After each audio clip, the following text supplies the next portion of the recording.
Okay, I think I cracked the code to handling relationship conflicts, and I'm gonna give it to you in 6 lessons, out of which number 6 is the most powerful one. And I got one of my clients to use it too last night, and it changed the whole game for her within minutes. She just texted me actually this morning and said that she couldn't believe how it was possible to change her momentary negative emotions and frustrations with her man, which would normally lead to more conflict, in just a matter of minutes, and how their evening ended in a beautiful, full of love and loving event. I'm sure my technique can be used in any conflict, not just romantic relationships, so stay tuned and share it with others too. Welcome, my name is Kinga, and one of my goals for 2023 is to generate and increase abundance and love in the life of others, like yourself, and for myself, by creating short exercises, affirmations, daily whispers, mood shifters, guided meditations, videos like this, and even magnet oils. Now you can also sign up to my 10 days abundance online course that is changing people's mindset and lives. Link below. Subscribe to my channel so you get to listen to some of my audios for free, and visit my website for more, kingakramer.com. You can also book an appointment with me on my website. I've met the most amazing man. He's a rare breed, out of the ordinary, and I had to learn to deal with him in a non-ordinary way too. Not just because he's nothing like any other man I've met, but because my old ways were not always the most conducive to relationships.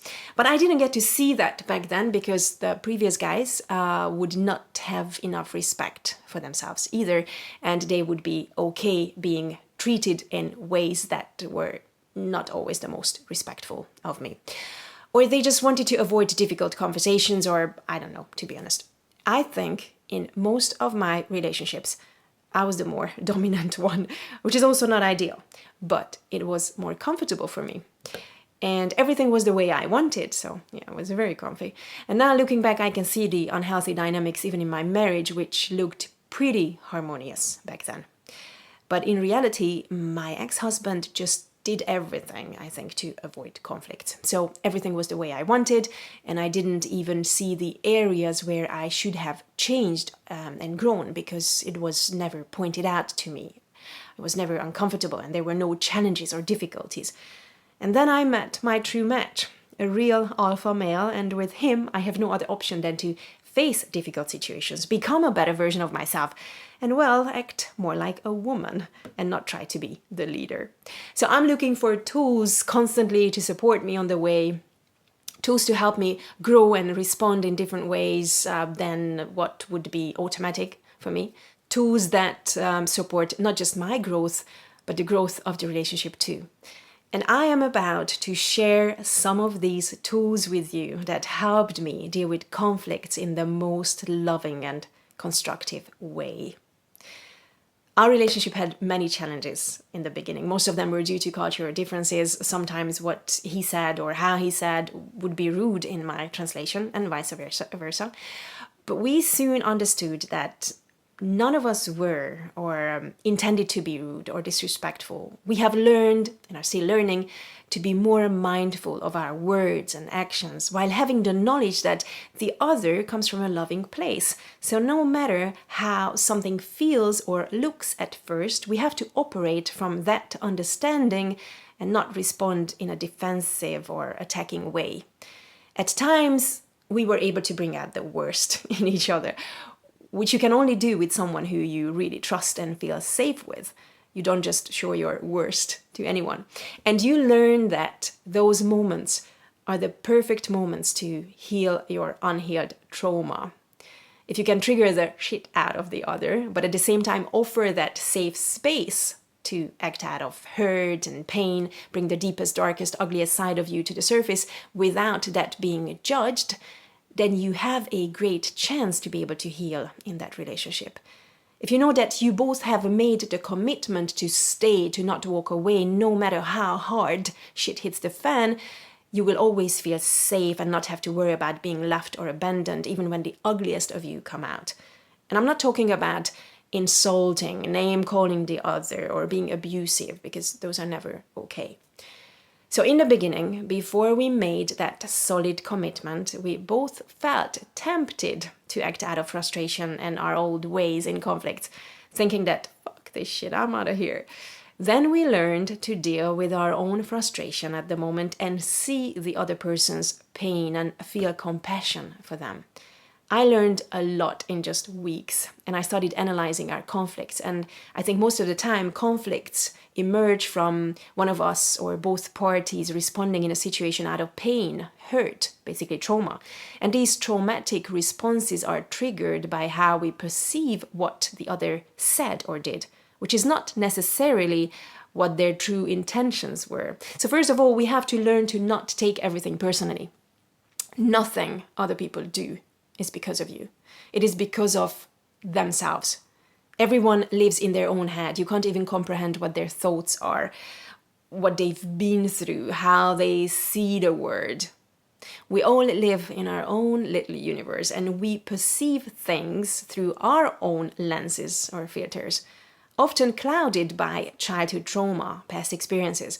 And we assume why he said or did what he said or did, how he meant it, what his intentions were, and we take things personally. We misunderstand and misassume a lot. And bam, it's a source of conflict. We automatically bring our walls up high in a situation like that, and we become defensive, some even aggressive, which will end us up in a heated argument. That is when all of a sudden love leaves the room, and we are fighting each other from our own wounds, two hurt people hurting each other, even if causing pain is not our intention. So when your walls are up, you are automatically firing your shots from a defensive or even aggressive state, leaving no other option for the other party but to become defensive or aggressive themselves too. And that can end in World War III. So my number one advice is never take anything personally. Even if it feels like an insult, it has nothing to do with you. And if you truly know them and truly trust that they are good people and have no intention to insult you, then you know that it is all in your head. If you're in a relationship where insults are okay, where people don't always come at you from a loving place, then you are not in the right kind of relationship. So let's assume that they are only acting a certain way because they are hurt. People act from their own little universe, as I said, their own little past traumas, and you translate that through your own little universe. If you take their actions or words personally, when in reality it has nothing to do with you, it will only lead to misunderstanding and more pain. I actually have this tattooed on my arm, hoping to see it when I need it the most. My emotions are my responsibility. This could be lesson number 2, actually. It is to remind me that no matter how something makes me feel in the moment, I get to choose a different narrative. Whatever story I tell myself as the reason behind someone's actions or words will ultimately influence how I feel. So if it makes me feel negative emotions, how about changing the narrative? How about looking at them like if they were a child in pain and their words or actions were their cry for help and more love? Take that as lesson number 3. We are that hurt little child in an adult body. So whenever you can, whenever your partner acts in ways that triggers or hurts you, look at them as little children being in pain or frustration. And if you can look at them like that, you will become more understanding and loving. Just like you were with a kid throwing a tantrum. You would have compassion towards them if they were a child. You would try to understand that they were in pain. You would have a whole list of reasons why their actions would be understandable and even acceptable. And you would want to offer them love and ask them what's wrong. So do the same with your partner. You would not be mad at a child, a toddler, for example, throwing things on the floor out of frustration or saying something hurtful. You would be instantly looking for reasons behind their actions, like, oh, poor thing, maybe their teeth is growing or they have a tummy ache or whatever, maybe they feel neglected, they need more attention, whatever the reason is, right? So look at your partner the same way, like hurt little kids in adult bodies. Let's not forget that just like they can act like hurt children, you can act like a hurt child too at times. If you don't address your childhood traumas, your relationships will. I've been to countless therapy sessions over the past decades, yet I still have shit resurfacing in conflicts, but only in relationships. When I'm single, there's nothing to trigger me enough to act like that. It's easy to stay balanced and zen when alone, but when you have to deal with another human and their triggers, you can find yourself in situations where your old shit bubbles up to the surface and shows you parts of you that you still need to deal with or heal. And that reminded me that I needed to do more inner child healing. And when I noticed that, I take some time and listen to my inner child healing meditation. It is so powerful. I leave the link below. Don't forget to grab a pillow for this meditation, because when you get to the part where you meet your inner child and you get to comfort them, it just feels so good to project your inner child into a big, soft pillow and hug the shit out of it. You will instantly feel more loved and whole and safe. And bring tissues too, you will need them. So lesson number 4 could be heal your inner child. No one's gonna heal it for you. However, until it's completely healed, you will find yourself in triggering situations where you feel a certain way. Like when you find yourself in the middle of a conflict, you may feel like you had enough, you want to quit, you don't have any love left in you for the other, you have no compassion for the other person. You are done, tired, burnt out, or whatever in the moment. Exactly how that client of mine felt when she reached out to me last night. First of all, know that your emotions are your responsibility, meaning you can and have to change the narrative in your head until you feel better. But also know, and let's make this lesson number 5, that your feelings are not reality. I don't want to minimize how you feel. Your feelings are real, but they aren't reality. They are not facts. They are just feelings. When you're in pain or feeling a negative emotions, just know that they are far from the truth. The more off you feel, the more off you are from being in alignment with your higher or wiser or true self, your essence. When you're in pain or feeling any negative emotions, just know that they are far from the truth. The more off you feel, the more off you are from being in alignment with your higher or wiser or true self, your essence. You are totally disconnected. That is why it feels off. And if you are off, then it means that your observations of reality are off too. So try not to deal with the other or the relationship based on how you feel in the moment, and never make decisions when in an emotional state. I have learned this the hard way too. And my tattoo here is here to remind me to stop whenever I feel a certain negative way. Stop and not make decisions, not run away, but stop and do anything to change my perception, the narrative, and ultimately how I feel. So this lady texted me last night telling me that she was struggling. She felt completely burnt out emotionally. She felt frustrated and she had no idea what to do in the middle of a conflict she was going through with her boyfriend. And I've been coaching this client for a while now, so I know how rocky and difficult her relationship gets at times, but we know that it is difficult because they both have a lot of unhealed childhood trauma, so not necessarily because they are not compatible. And when they both react from childhood trauma and pain, they both pull their walls up high, and it just escalates from there, as none of them is able to deal with their own pain and frustration in the moment.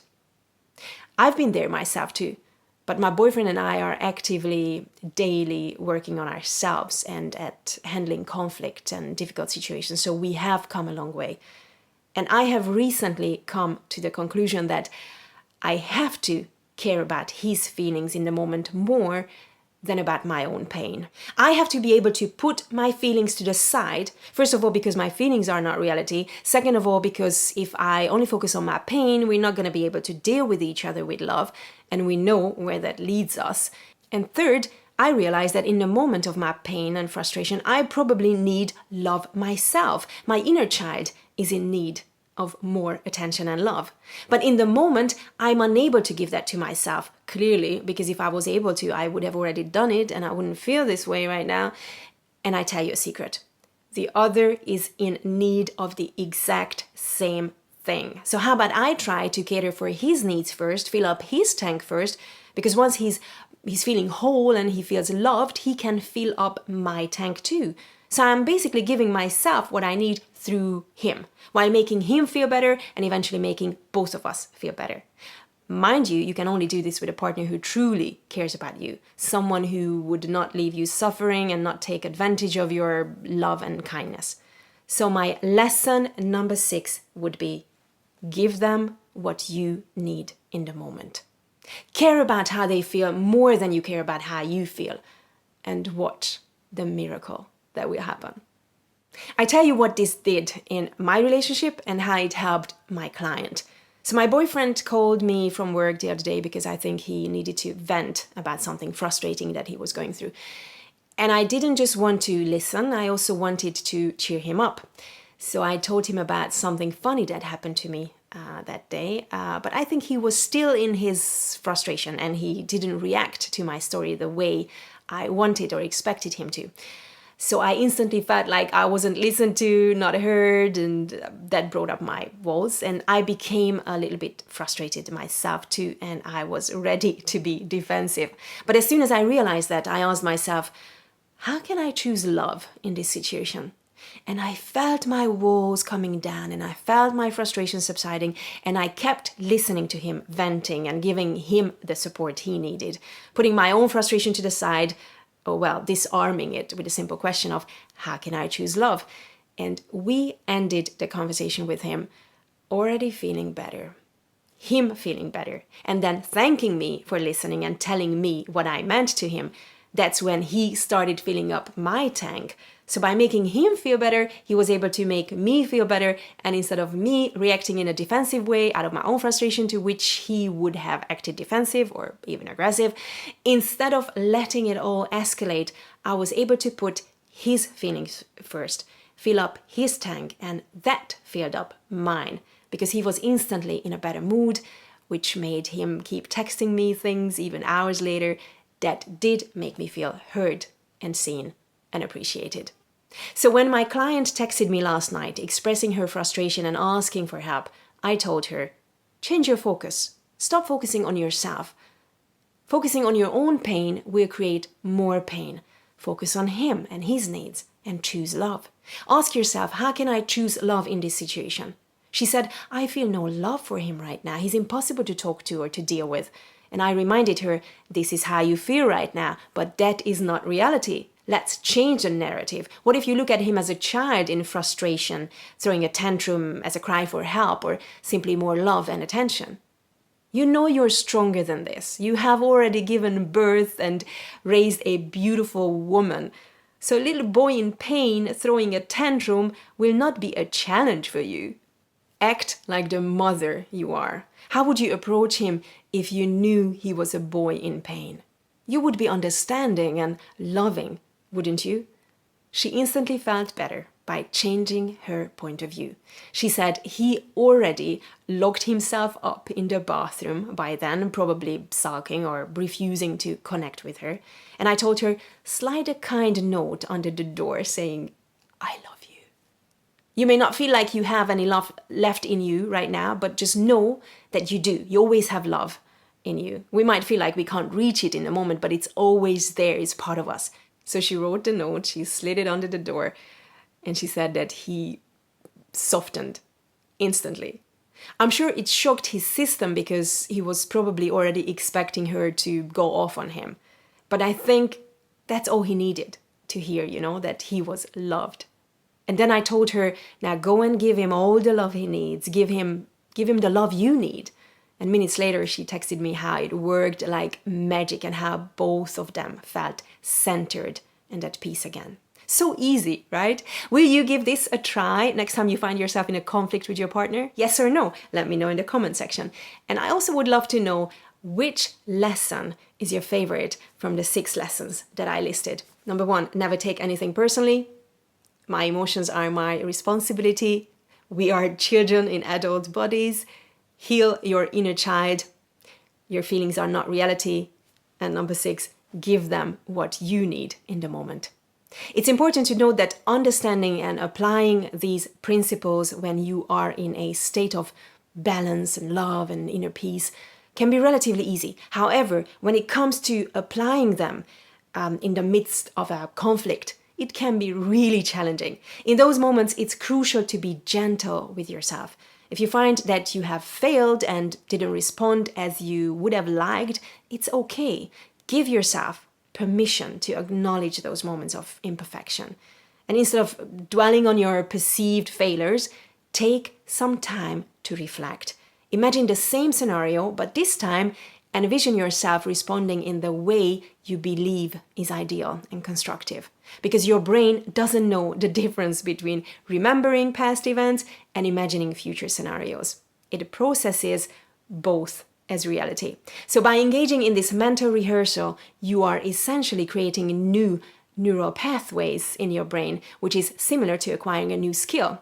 With enough practice, you will gradually develop the capacity to respond in the desired manner. If you like this video, give it a like, share, subscribe, because it costs you nothing, but it helps me reach more people like you. Hope to see you soon. Take care. Bye-bye.